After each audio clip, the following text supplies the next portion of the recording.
Hey everyone, it's Roland Kim here on a rainy Saturday in Vancouver, and today I want to talk to you about 3 secrets to real estate investing. And the first secret is never pay for the entire mortgage yourself.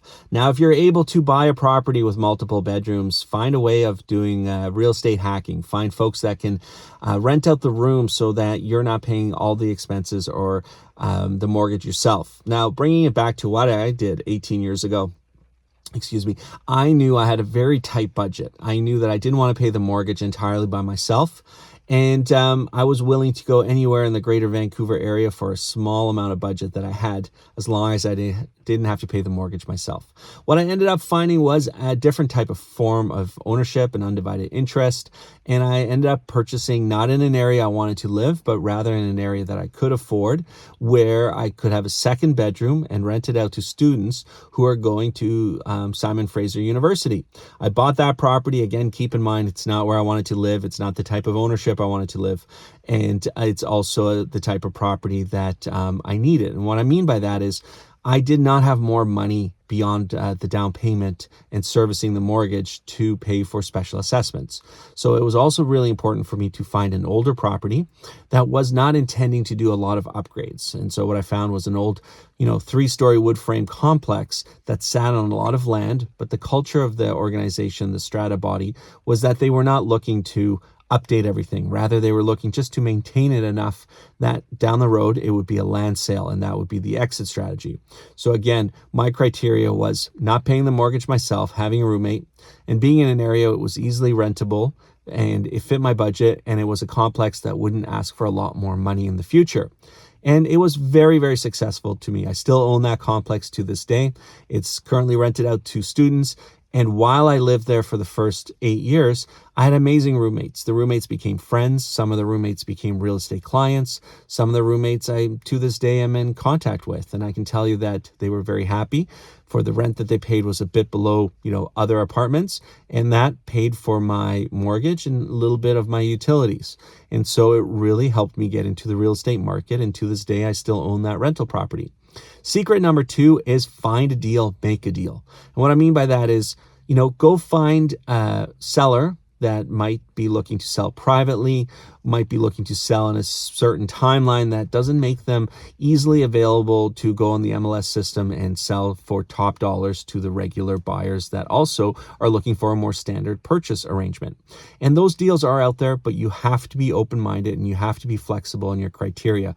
You have to be willing to make adjustments to understand, where the opportunity is and how to get a deal done. Often some of the deals that I have been able to accomplish have been deals where we get vendor take back financing, or where we get, vendor to allow us to have access and do some improvements to the property.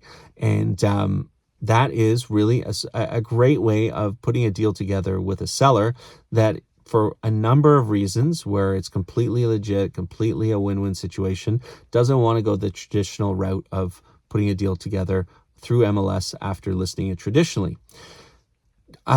Tip number 3 is, if you're in a market like Vancouver or Toronto or how many other markets like that in North America, where you just feel like you can't afford the property you want to live in, then rent here and live there. That's a different strategy that I'm teaching, and I've applied to many clients who want to live in a certain area of Vancouver, and so they need to rent that initially. But instead of just saying, hey, I can't afford the Vancouver marketplace, it's too expensive, they take their down payment, they take their mortgage, and they go and find an amazing investment property somewhere else in BC or somewhere else in Canada. And what they're doing is they're applying the live here by their strategy. And if you do that for a few years, it's amazing. By having your toes in the market, things just start to evolve. So sometimes my clients pick up another investment property and eventually sell that and buy in their primary area. Or sometimes, they just continue being a landlord elsewhere and a renter in their town. There's so many ways that can play out. But often what that strategy allows you to do is take that mindset that you can't afford in your own town and become a landlord somewhere else. And over time, you get a lot more options.